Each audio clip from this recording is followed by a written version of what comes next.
Hello everyone, GoldenNova here. Duel Terminal Month continues with the last of the original tribes. We've seen a band of mercenaries turn into a knightly order. We've seen a frozen society split between two political factions, and we've seen a military born from a land of fire, and reborn from the ashes of a fallen meteor. And today, we'll complete the roster of justice with the denizens of a sacred land, who align themselves with nature and spirits alike. Premiering in the November 2009 side set Hidden Arsenal, the Mist Valley is a mystical land populated by priests and mages who have learned to work together with the birds they live with, and combined with the ever-swirling mist and fog, repel invaders with both skill and magic. And while they still suffer from the same lack of direction as their contemporaries, there are still some powerful cards from the theme that crop up from time to time, even as lately as some other irritating birds. So let's get acquainted with these birds of a feather, see the path these canyons take, then find some allies we can free climb the ranks with. It's time to look back at the cards we missed with Mist Valley Explained.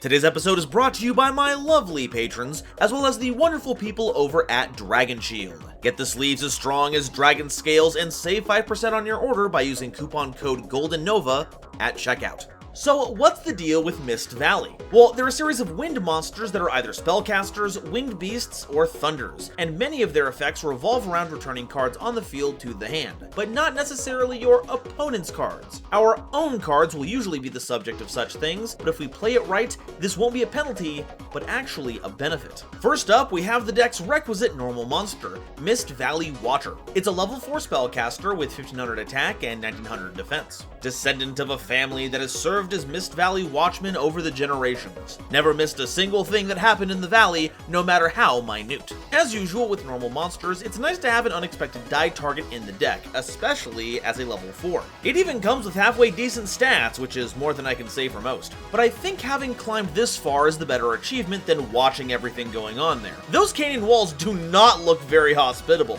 Hang in there, baby.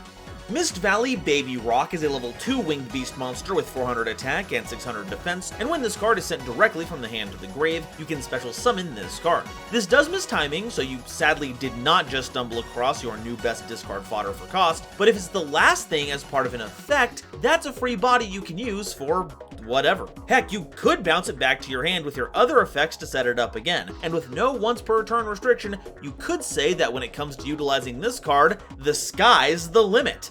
Though with wings that size, it'll take you a while to get up there. Mist Valley Windmaster is a level 2 winged beast tuner monster with 400 attack and 800 defense, and once per turn if both players have 5 or more cards in their hand, you can make both players send cards from their hand to the grave until they only have 4 cards left. This is gonna be rough to resolve, I'm not gonna lie. Even if you have this turn 1, summoning this from hand puts you at 4, meaning you'll need to get a +1 to accomplish essentially a single hand rip. This worked better during some old rules when you got to draw for your first turn, even if you were going first, but we don't live in that world anymore. That being said, if you can get to that 5-card hand, this can be a brutal reversal in Master Duel against the bug. Now that's what I call minning the max.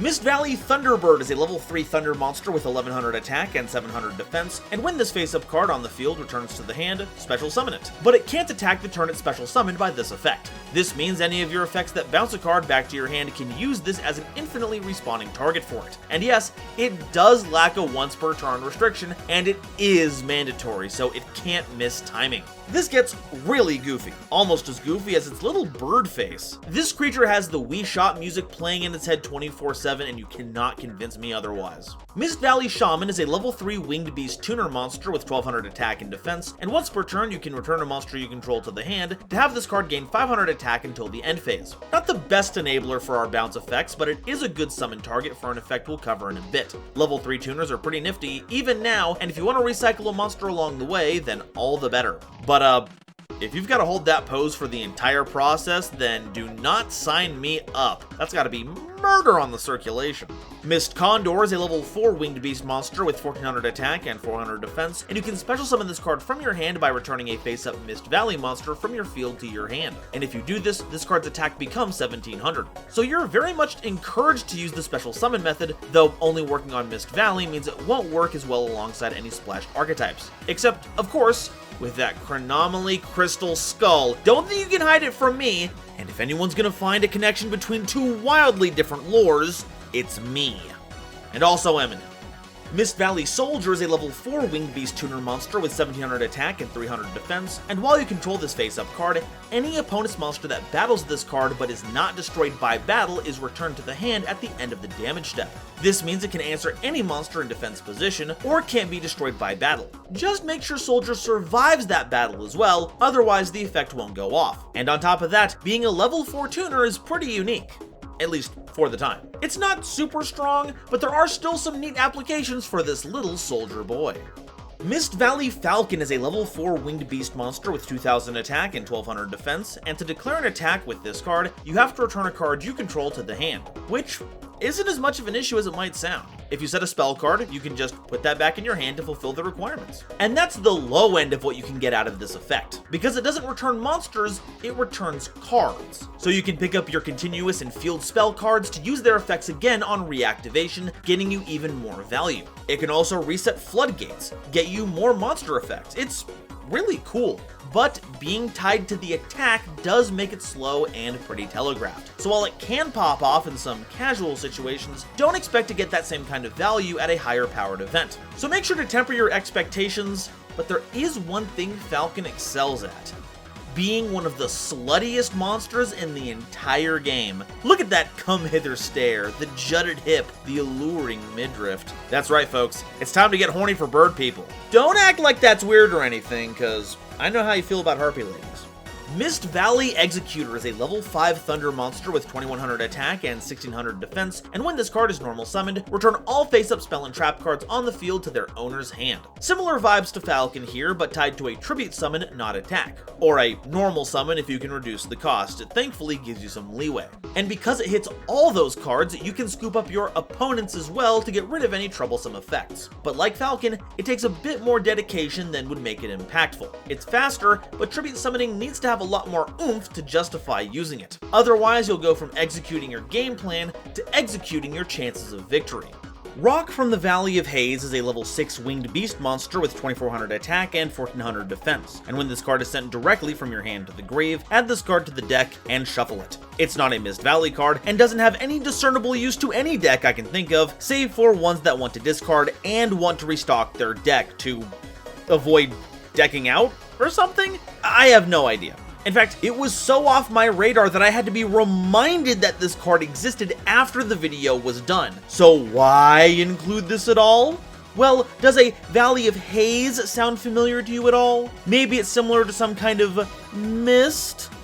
Oh, of course you don't. Some of you skeptics out there think the designers just use names all willy-nilly. Oh, Dragon Alchemy doesn't mean anything. Stop trying to connect Albaz with Draco Slayers. Party poopers. But guess what? This monster shares a number of features with Baby Rock, making this related to the theme in a weird way. And what's even weirder is that this was released almost 5 years before Duel Terminal was ever released. Why? What other cards are just sitting around in the pool waiting to be retroactively Duel Terminal retconned? Watch out, folks. Today is Rock from the Valley of Haze. Tomorrow, it's Gene Warped Warwolf. Our last main deck monster is probably our most famous, Mist Valley Apex Avian, a level 7 winged beast monster with 2700 attack and 2000 defense, and once per chain, when a card or effect is activated as a quick effect, you can target a Mist Valley card you control, return that target to the hand, and if you do, negate the activation, and if you do that, destroy it. That's right, it's a gigantic walking Omni-Negate, and while it does say once per chain, it doesn't say once per turn, so the more Mist Valley cards you have access to, the more negates you get. Of course, if you had a Mist Valley that could summon itself back to the field when returned to the hand, that would mean you'd never run out of targets. And that's when you all remember that Thunder Thunderbird exists! That's right, put these two together and you've got a recipe for locking your opponent out of the game. It's important to note though that, while powerful, it's not unbeatable. Since it only works once per chain, you do have a window to throw out a second negate or piece of interaction to get rid of Apex Avian, or the card it targets, because it does have to return the card to actually cause the negate. However, if your deck doesn't have those spell speed 2 effects, or a kaiju, you're kinda out of luck. That being said, it's not exactly the easiest thing to get onto the field. Even when factoring in the special summon effects we'll see in later cards, those don't actually get monsters this big into play. So it wasn't that big a deal on release, but would continuously be revisited anytime it was plausible to summon it. The first big push was when pendulum summons were introduced. While scale 8s and above were rare at first, even early builds would risk the chance to get Time Gazer and Stargazer into the scales to freely summon the big bird, and returning itself to the hand for the negate wasn't much of an issue because you could just pendulum summon it right back. But it was rightfully identified as a high roll tactic and wasn't largely expounded upon, even when scales like Metal Foes took over. It wasn't until the Link era that we would see Apex Avian showing up in pendulum decks again. With the saturation of search effects, it wasn't a huge issue to run a brick like this if it meant giving yourself a powerful negate, especially if you summoned Sovereign Cymorg, which could just special summon it right out of your deck and give it some targeting protection. And it only got worse with the introduction of Union Carrier. Get it on board next to any wind or winged beast monster, and you can actually equip Mist Valley Thunderbird to that monster. Then, when Apex Avian goes to use its negate, you can take the equip spell version of Thunderbird, put it back in your hand, and because it only checks to see if this card was returned from the field to the hand while face up, you can summon it again, and the infinite process continues. So it's no wonder why both of those links are now banned. But that wouldn't be the end of it, because eventually, Fluwandereeze would show up. Apex Avian made for a great companion to M-Pen if you could get the second tribute summon, helping to ward off any outs with its effect. And it's even searchable by Eaglin, so you don't have to worry about hard drawing it. This is one in a long line of monsters that are very much game-breakingly powerful, but are hampered by requiring outside support to function, so will fluctuate between being a win more brick and a mainstay of a deck's defensive strategy. And when Apex Avian is playable, oh boy is it trouble. Forget Apex, this thing has the whole 12-pack. Alright, that's all the main deck monsters, now it's time for that extra deck, with a few additions. See, there's actually only one Mist Valley name-stamped Synchro. I don't know why they were so reticent to add more, so we'll be adding any that are lore appropriate as well. For instance, Mist Bird Clausulus is a level 3 Wind-Winged Beast Synchro monster with 0 attack and 2300 defense, requiring generic material. And once per turn, you can target a face-up monster your opponent controls, change its attack to 0, and if you do, its effects are negated, and these changes last until the end of the turn. Now you may recognize this from Necroz of Clausulus, but where that one only hits extra deck summoned monsters, this version can hit any monster, though not at quick speed. This also isn't the card's first-ish appearance, as this has a mechanical duplicate, an ally of justice of all things, and once we cover that archetype, we'll get into some of the weirdness going on there. For now, this is just a really solid level 3 Synchro, though the game has stepped away from using lower leveled Synchros that often, so I don't expect this to see play anytime soon, at least in its current form. As a decorative suit, it still works out pretty well. Mist Valley Thunderlord is a level 7 Thunder Synchro monster with 2600 attack and 2400 defense, requiring a tuner and one or more non-tuner Mist Valley monsters as material. And once per turn, as a quick effect, you can select a card you control and return it to the hand, and this card gains 500 attack until the end phase. That puts it at a nice 3100 to clear any of those pesky 3000 attack monsters, and is a quick enabler for bouncing reliant effects. But needing Mist Valley monsters as material is gonna be a tough sell today unless we get a new wave of modern support. Heck, it's gonna be a tough sell now. We aren't exactly laden with cards that take advantage of that effect. Which is wild because this is one of the most important characters in early Duel Terminal history. He's the leader of the Mist Valley, gets brainwashed by the Fabled, who prey on his doubts about the allies of justice experimenting on Genex, has his tribe withdraw from the Alliance, and rips apart Catastor on his way out as a parting gift. And this is all we get? Seriously, where's the structure deck for this guy? Hashtag Justice for Thunderlord. Or maybe no Justice for Thunderlord, we'll workshop it. Mist Worm is a level 9 Thunder Synchro monster with 2500 attack and 1500 defense, requiring a tuner and 2 or more non-tuner monsters as material, which is the same as another Duel Terminal standby, Trishula. If this card is Synchro summoned, target up to 3 cards your opponent controls and return those targets to the hand. So Trishula's effect is more permanent. Banishing cards is a pretty good way to get rid of them, but if you need to clear a path on board, there's no substitute for this creature. Sadly, it's not a Mist Valley card for search engine purposes, but thankfully very few cards now actually care about that name, so it doesn't really affect much. But we do know from supplemental material that this is the creature that generates the mist of Mist Valley, which is unfortunate because this card is super dead. But I can't believe that they had a whole invasive archetype named the Worms and then made a non-alien worm and then just changed the vowel. Was there nothing else you could have named this? Alright, that does it for the monsters. Now it's time for our 2 field spells. Divine Wind of Mist Valley has an effect where, once per turn, if a wind monster you control returns to the hand, except during the damage step, you can special summon a level 4 or lower wind monster from your deck. So any of those cards that bounce monsters effectively replaces itself with a new one, which is fantastic due to our fantastic access to tuner monsters. You can make all kinds of stuff with this, which is probably the reason why this card is limited. Because it's not limited to the archetype itself. This is also a really strong card in Harpy Ladies, and there's a bit of an issue here. Divine Wind doesn't have a hard once per turn, so looping this, either by bouncing it or playing another, could result in a slew of free advantage. Cards like Falcon and Thunderlord are able to pick it back up so you can play it again, and then monsters like Shaman have the capability of taking that ball and running with it. So in the right hands, this can truly be a force to be reckoned with. But is it Divine? Or is it Wind? You're not exactly Doriato here. Make up your mind about your attribute. Shrine of Mist Valley is a field spell card, and once per turn, when any number of wind monsters are destroyed by a card effect and sent to the graveyard, except during the damage step, you can special summon a level 3 or lower wind monster from your hand or deck, and its effects are negated. But that's odd. None of the Mist Valley monsters have any destruction synergies, let alone effect destruction, so what's the deal here? Well, check out the symbols all over the temple. Those aren't for Mist Valley, those are Gusto symbols, the deck this is actually meant to work with, because those cards love being destroyed by card effects. In fact, it was the Gustos who learned from the denizens of Mist Valley the art of communicating with animals, which is why so many of them come to the aid of the Gustos. So despite it being an hour theme, it's best to leave it to the marshland dwellers, especially since Sophia's taking a bit of a nap under there and you do not want to wake her up. She gets a little cranky in the morning. Alright, so that's all the Mist Valley cards, but what do we do with them?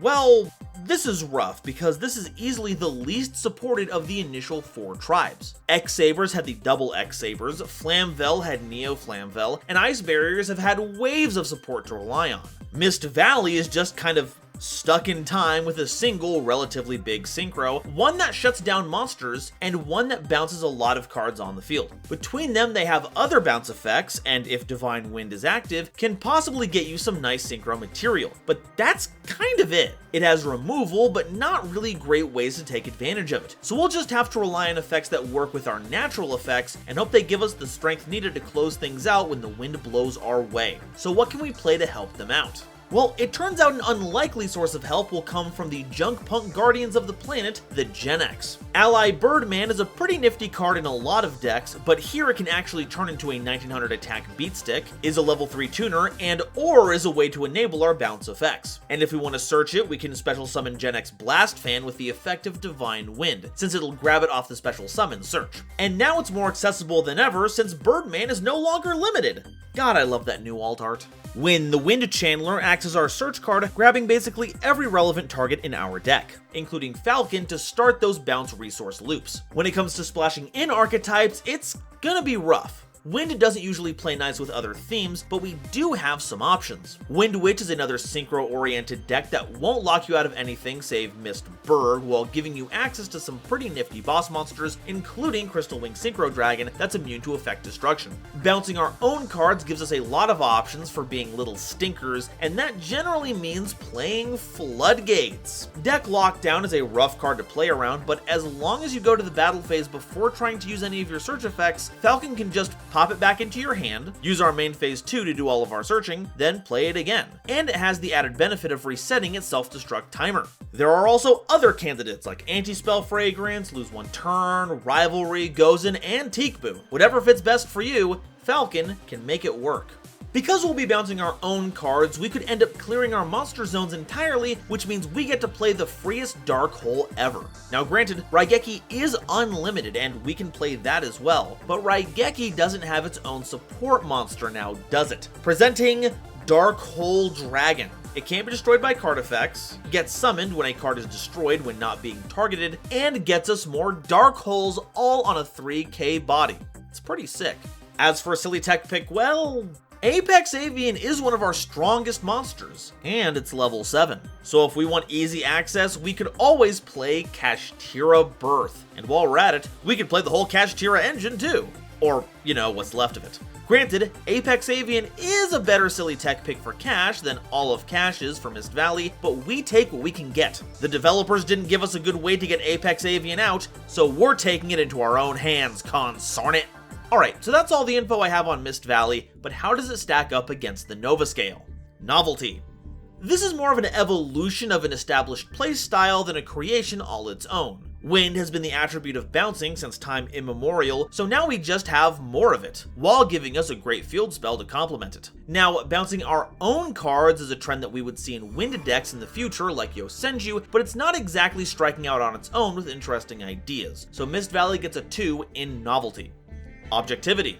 While not a deck you'll need to worry about in tournament or on ladder, Apex Avian can be a bit of a problem. Wherever you put this on your how do you classify a floodgate chart, there are just some situations where Apex Avian keeps making an appearance and suddenly you don't have a game plan. It leads to some very frustrating situations, so the deck gets a 4 in objectivity. Versatility. That being said, Mist Valley has a few cards that would see play in a lot of decks. Divine Wind and Apex Avian are the big contenders, but Falcon and Soldier had some niche usages as well that could still see application today. This may be a bit of recency bias speaking after some terrible flu experiences, but I think that Mist Valley's constant and persistent reappearances granted a 3 in versatility. Awesomeness. While the deck has some plays that'll make you feel like you're in total control of the game, the fact that we have very little meaningful follow-up does kinda take the wind out of our sails. If any deck was in desperate need of an update, it's this one, because it needs a game ender it can rally behind to close things out. That being said, it does win games by removing your own cards from the field, and it does feel a little spicy to win by depriving yourself of resources before you circle back around and take the whole thing. So I'm giving Mist Valley a 3 in awesomeness, putting them at a 12 on the Nova scale. And that's all I have to say about Mist Valley. It's certainly a product of its time. Having 1 or 2 busted cards in the roster while the rest is borderline pack chaff is par for the course here in early Duel Terminal, but I think the designers were onto something here. If it had been given a chance to thrive, maybe get an extra set or 2, we might have seen a more fleshed out version of the goofy wind deck that we see today. There's always a chance we'll see something like this in the future, fingers crossed for a Terminal World Pack 2, because that would turn this missed opportunity into a missed opportunity.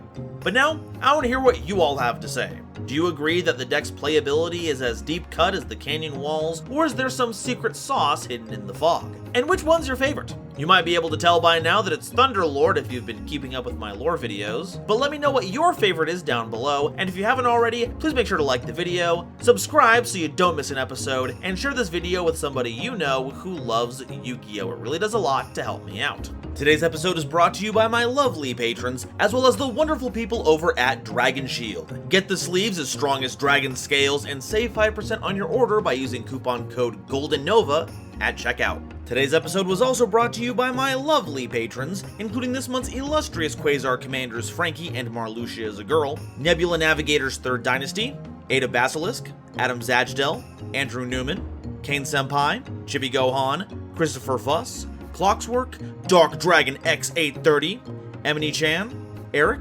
Aaron the World Breaker, Garland Chaos, Genesis Yu-Gi-Oh!, Green Knight, Great Big Pillock, Hairbear, Harry the Ominous Benefactor, Howling Zangetsu, Hydracraft 135, Iron Zero, Iskander 711, Mana Charge, Marion James E. Picata, Mega Combi, Millennia Asta, Muzuki Clark, Nathan Vig, Natiel Lee Alexander, Orozco 09096, Panther J, Rebel King Lucifer, Red Eyes Jackalow, RJ the Jank Monarch, Sammy Haim, Serenity Towns, Sir Knight JCB, Sim Antares, The Wizard Moose, URTV-667 and Xander Wolfensberger, Cosmic Crusaders Alpha Sly, Almento 5010, A Random Pup, Ariel Kersey, Beluga Masta, Blitzwolf, Blue Gem, Borger with a Shotgun, Chaz Ghost, Corbinisms, Danny Bound, Dr. Reaper RIP, Drachenwald, Eki Bullock, Eva Padilla, Hike Boyagian, Herbal D, Inblink, Jester Designs, Kale the Dragon, Carp, Kevon Public, King Scarlet Yu-Gi-Oh!, Lemon Yu-Gi-Oh!, Lord Whoop-De-Doo, Manga Pages, Matt Simmons, Mick Spoofy, Michael Shimabukuro, Mustafa Aiden, Nitromo, Shizuki Nijimura, Sophie, apparently, Stephen Williamson, Taylor Seymour, the legendary Raven, and Zaldreka, as well as the lovely Starlight Explorers you see on screen now. If you'd like to help me in my journey to cover all of Yu-Gi-Oh's archetypes, get my videos early, be a part of these credits, and many other awesome perks, it would mean the world to me if you checked out the link to my Patreon in the description or consider joining as a YouTube member. And if you'd like to catch up on the lore that these cards come from, check out my series where I go in depth on the living lore of the Duel Terminal. Thank you all so much for watching, and I'll see you next time.